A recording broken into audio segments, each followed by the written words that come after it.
Hey, what's going on, everybody? I just wanted to do a video here on a new firearm I just purchased like about 2 days ago.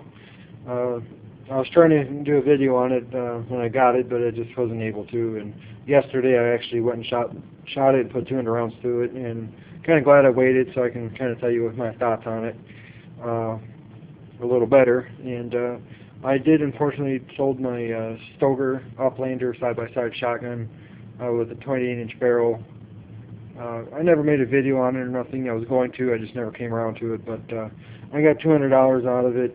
I was pretty happy with it, you know, what I got for it. And I don't know, I just didn't really think I really had any good uses for it, you know, just a gun that I used to just have fun with, mess around. But I'd rather get the Coach gun later down the road with like external hammers or something to have fun with. At least, you know, it makes a little more sense with a shorter barrel. But anyways, so I used that money and got this gun, the Ruger LC9. I'm going to go ahead and do somewhat of an unboxing, I guess, just for comparison. The Ruger LCP, very happy with this gun in 380. Real easy to conceal. Of course, just like with the LCP, you get this little carry case, which I'd rather have another magazine than this thing, but of course you don't get it. So and I thought I seen on Hickok 45's video that he had like an LC9 on his. I don't know if his was a T&E gun or if he actually bought that LC9, but the one that he was showing had an LC9 on it, which I was kind of disappointed mine didn't have it. But again, I don't care. I mean, it's not a huge deal. Don't really care for these anyways. Don't really use them too much. I have other gun cases, and normally I take a couple guns at a time when I go to, you know, shooting, so I'll just throw it all in one. So these things never really get any use. But anyways, get your traditional spent shell casing, gives you the information on it, and you know, it tells you you know, who shot it, who test fired it, the date on it, when they did it, and you know, all the other crap. And I guess like some states like actually require the spent shell casing, you know, I guess for in case if somebody was to use that gun in a crime, they can kind of compare it or something. I'm really not 100% sure on that. But so basically all the gun companies now, they basically send a spent casing with all their guns, you know, like basically like the first shot that they you know, shoot out of the gun, I guess. So anyways, so yeah, they give a pretty heavy duty lock. It's not like the traditional like one that I usually see with a gun where it's like the bend where it bends, you know. This one seems like it's pretty heavy duty. Again, I never use them. That thing will probably stay exactly how it is. Of course, your owner's manual. Of course, you know, you should always, even though it always repeats the same stuff over and over again, all the safeties and warnings. But with a new gun, you should at least see how the gun functions, and just, or not functions, but, you know, field strips, because each gun is different. And, you know, you should always still read them, at least find information about the gun, you know. Some kind of special offer, which I'll have to fill out and do, and I don't know if it's going to really be anything big, but or anything special that is. Of course, NRA, you know, say $10. You know, most guns now they come with this. The gun does come with the pink two base plates on the magazine. It comes with the little flat one, which is off of the magazine when you get it, and the one that they put on there is the pinky extension one. On the LCP, when you get them, they actually have the flat one on there, and then you have the pinky extension, you know, what you can put on afterwards if you wanted to. But this one, they actually put the pinky extension floor plate on the magazine already right off the bat, which is kind of nice. You know, you don't have to worry about taking it apart and doing it. They kind of did a copy off of like Taurus, you know, with the little key, and it actually serves two purposes that I know of course. One is that, like I said, they copied off of Taurus, where it actually has an internal lock, that little hole right there, and you can completely disable the gun. And also it helps when you go to field strip the gun, which to field strip it, you just push this down, and then you push it back, which is difficult right now. But you just push it back,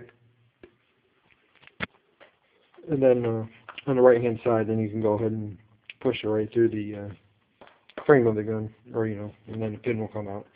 And it's kind of nice what they did, where it's like kind of covers it, so the pin won't be able to come loose or nothing. How? Because I guess the 380 Bodyguard, I think it was, that Smith & Wesson has, I guess they actually had cases of the pins actually coming out on their pistols. I don't know if it happened to everybody's or just a few rare cases, but so that way Ruger did a nice job in actually putting extra security by having this where you got to push it up, and it keeps that pin from coming out. So I think it's pretty nice. So you don't have to worry about the pin coming out or nothing, during firing or anything. But here's the gun.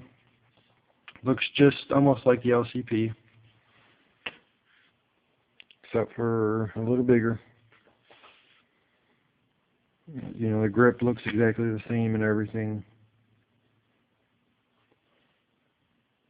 But the main advantage is you actually have pretty decent sights. 3-dot. So you don't have to worry about having little crappy little notch in the rear. And I just put some white out on the front there, to somewhat keep it where you can kind of see a little bit. But anyway, so yeah, not much to say. People did videos on it already. I'm just gonna show my new purchase, and this is the slide release. And of course, I wouldn't call it a slide release because I tried doing it, and it took both my hands to try to drop the slide release.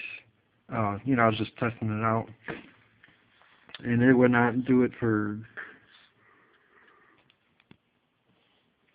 for all the strength I had, but eventually I finally got it. But me, I don't like to use them, I always do the overhand method and rack it, but I just wanted to try it out. And I think basically they did it so tight or so, stiff, where it's almost impossible to manually do it. So you can get in the habit of doing the overhand method, which I think in a stressful situation, it's going to be better to do the overhand method instead of trying to find that little release and like, oh, where's it at, and that way it's just a lot quicker just to go ahead and do the overhand method and pull it back, and you're ready to go. Of course, unlike the LCP, it does have a manual safety, which it will only really engage unless it's been cocked. So of course it's been dry fired, and it does have, which some people don't like, but me it doesn't bother me at all. Loaded one up. So it does protrude up when you have a casing or a snap cap, which I ended up getting for it. So it will protrude up, and it doesn't interfere with the sights by no means. You don't see them. Here, hold on 1 second. I'm going to go ahead and show you.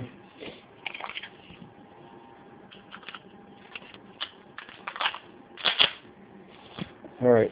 Again, it's just the snap cap that I got in there. And you can see how it protrudes up. So, anyways, some people don't care for it, some people do. The major thing I hate about this gun, which I wish they would have did away with, is the magazine disconnect. So if the magazine is out, the gun is disabled, which I think it is the stupidest idea in the world. For certain scenarios it might be okay, but I think for the most part, in a situation if you so happen to accidentally hit that mag release and you had one in a chamber and you're trying to kill the assailant that's trying to harm you, then you're basically screwed. But again, in a certain situation, for like say a police officer or even yourself, I think it would be a good idea, like if they, of course this is just, off the wall basically scenario, but if they're going for your gun and you can basically drop your mag And if you knew, no matter what, you knew they were grabbing that gun and it was going to come out of your hand, you knew it was going to happen, or you know it's going to happen, you can go and drop that mag real quick, and then when they try to take your gun, and when they finally do, and they try to kill you with that one round, it's not going to fire. That is the only scenario which I think I like the magazine disconnect. Other than that, if I could, if they had an option where you could or not, I would absolutely, even if you had to pay $50 more, I'd say I don't want the magazine disconnect feature. And safety either, I don't care for it at all. I dislike it a lot. Another reason is just for the fact that it's just another thing that can go wrong, or you could forget to take it off safety. So that's another reason why I don't like it. And also the other thing is it's just more parts to the gun that can cause problems. And usually simple is usually better in a way. So other than that, after the 100 rounds, I really like the gun. Of course, with all new guns, you got to get used to everything. And but what I did notice, it could just be the way I was holding the gun. The safety is really bothering my thumb when I was actually firing it. Like somehow my thumb kept getting over top of it, and it was bothering it. It was very uncomfortable. But of course, that could just be the way I was holding it. So I just got to practice with it more and try to get used to, keeping it down. Which no other guns I never had that problem. For some reason, just the way, I don't know how or what's going on. Why my thumb keeps getting hit by the safety. So again, I just need to practice with it. And but other than that, I love the gun. The recoil is very minimum, very smooth. Trigger pull is real nice. It's long, but it's not gritty or nothing. It's very smooth. And so yeah, it's a winner. And the reason why I get, I'm going to have this maybe for backup or something, but I wanted something a little nicer with nicer sights and thin. And mostly I try to carry my Glock 27, which of course is a lot thicker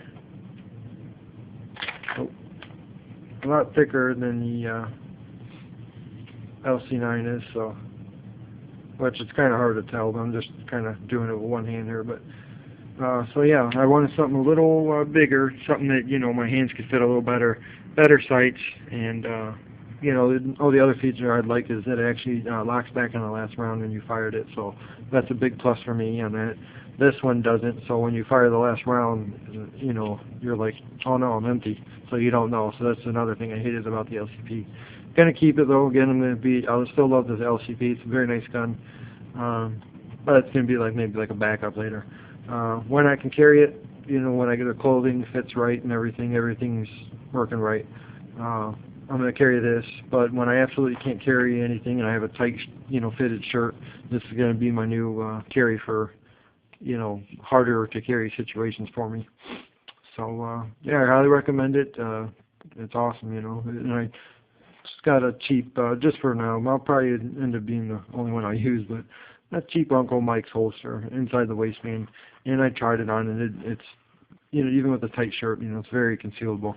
I have a Black Hawk for this one. It looks just like it. And, it's inexpensive, well under $20. But for the money, I love it. I don't need nothing fancy, and it's real thin. You don't have to worry about it. No big thick leather holster. So for me, I've been real happy, with that type of inexpensive holster. So yeah, that's the video. I hope you like it. I just kind of want to do my own unboxing type of a video and just kind of showing my new purchase. And for an update on the Colt Python, I shot it the first time, the whole time having it. Yesterday was the first time I shot it. I just put one box of 38s through it, nothing fancy or nothing, just 38s. I didn't go for the 357. And I shot that with this, and this thing is a nice shooter. I tell you what, I'm just like, man, how come I never shot it? Why did I wait so long? But the one thing I did notice is that, because I usually like to shoot my revolvers, my double action revolvers, that is, on double action. I figured if you're going to use a gun, a revolver in self-defense, and more likely you're going to have it or you're going to be shooting it in double action anyway. So you know, you're going to be, and all these guns are safety checked, by the way. So you know, you're just going to be really squeezing that trigger, you know, so you're not going to be, oh, let me cock it back. So, but when I did, you know, when I was firing it like that, I did have at least in one cylinder, or one full cylinder, I was having one primer strike, you know, light primer strike. But then once, you know, I got back to that cylinder, or, you know, it would go ahead and fire. It just in double action, it just, you know, sometimes will have a light primer strike. Again, good thing it's not a defensive gun for me or nothing, by no means, you know. I have another revolver though, you know, usually I like to have for the house or something. And I know it's very reliable in double action, that one. My 686 Smith.